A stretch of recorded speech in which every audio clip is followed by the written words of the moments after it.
Senhor Presidente, cumprimento a direção da ANAF aqui presente e queria agradecer, em primeiro lugar, mais uma vez, o contributo da ANAF na discussão do Orçamento de Estado, nomeadamente, e queria referir e agradecer o contributo com o parecer escrito que nos remeteram, colocando a vossa opinião em relação a esta matéria, que é sempre uma opinião para nós relevante na análise das questões que estão relacionadas com as autarquias.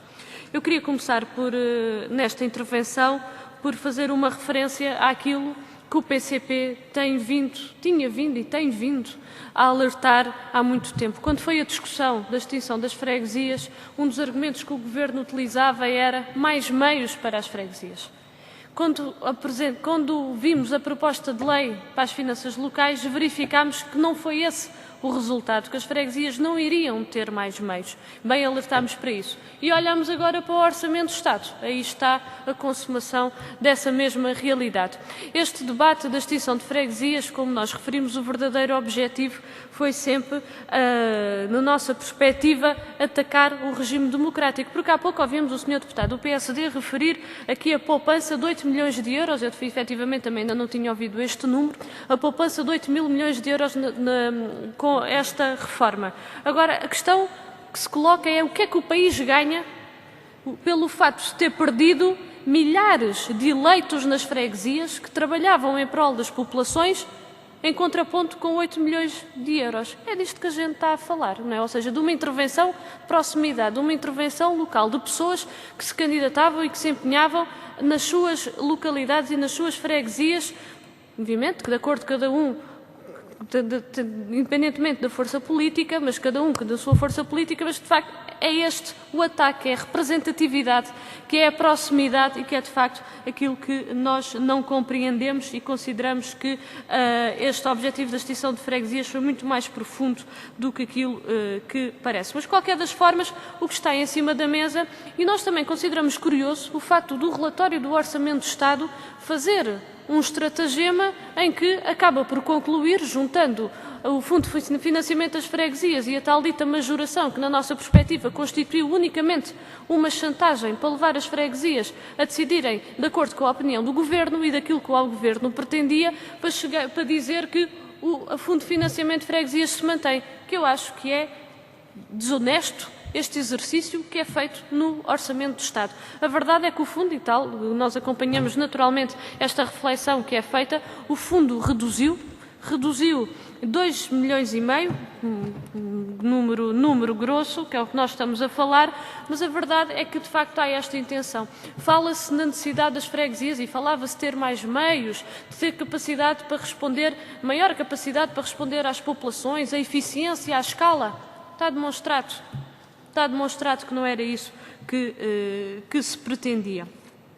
Por isso, fica bem claro, de facto, este mesmo objetivo. Em relação à remuneração dos presidentes dos regimes de permanência nas juntas de freguesia, não posso deixar de fazer uma referência. Acho extraordinário vir-se aqui na Assembleia da República dizer que foi com este Governo que isto ficou na lei.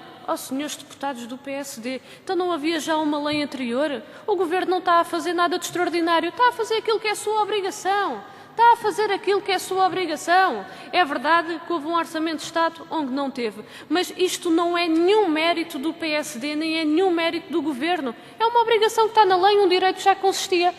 Estranho era, de facto, que não tivesse. Vir aqui valorizar uma coisa que já deveria lá estar, nós consideramos de facto que não faz nenhum sentido.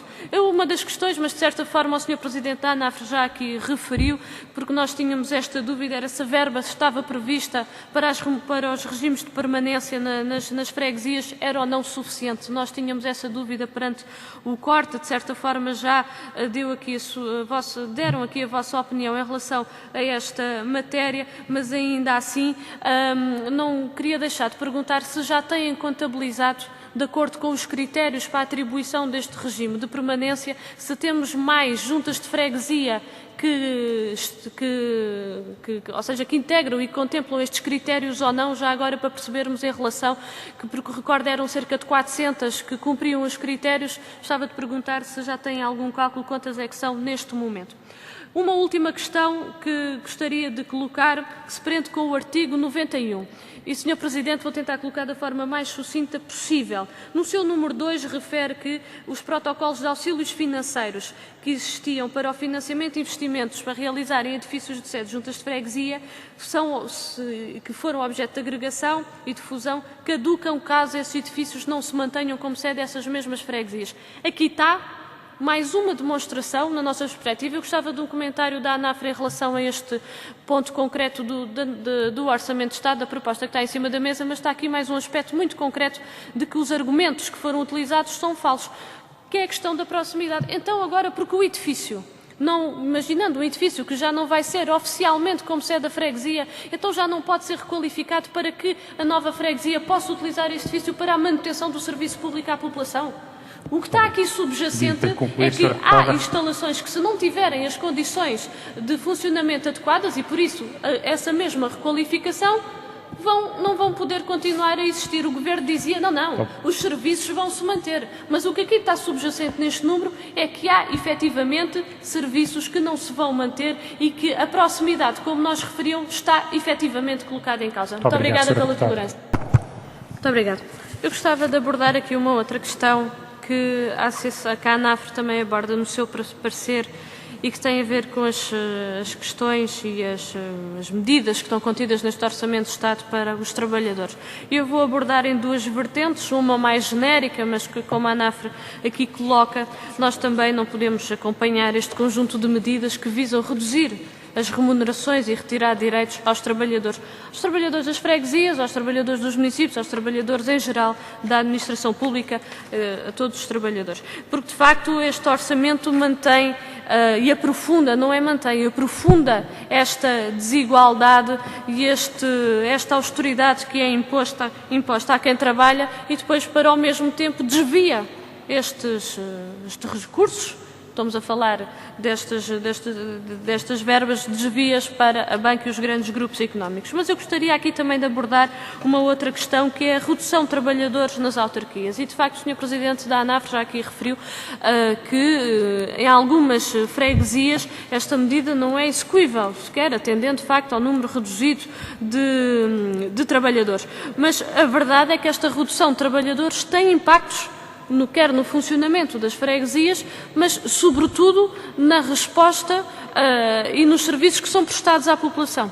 E era nesta vertente que eu pedia à ANAFRA que pudesse fazer aqui também pormenorizar, de certa forma, estes mesmos impactos. Porque nós estamos a falar, podemos ter questões que poderão colocar em causa não só a qualidade, mas também o tempo em que o serviço demora a ser prestado ou que a intervenção demora a ser prestada, quando se fala em intervenções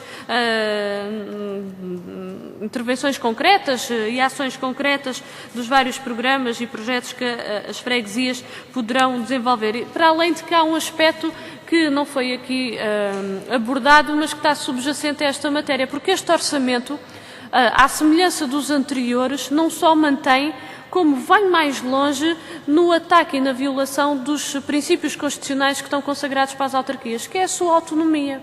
Autonomia administrativa, autonomia financeira e também a participação das autarquias nos recursos públicos. Mas a verdade é que mais uma vez, a autonomia, neste caso concreto das freguesias, é colocada em causa quando é imposta esta redução, quando cabe à própria freguesia definir quais é que são os meios e quais é que são os recursos que necessita para prestar os serviços que pretende à respectiva população.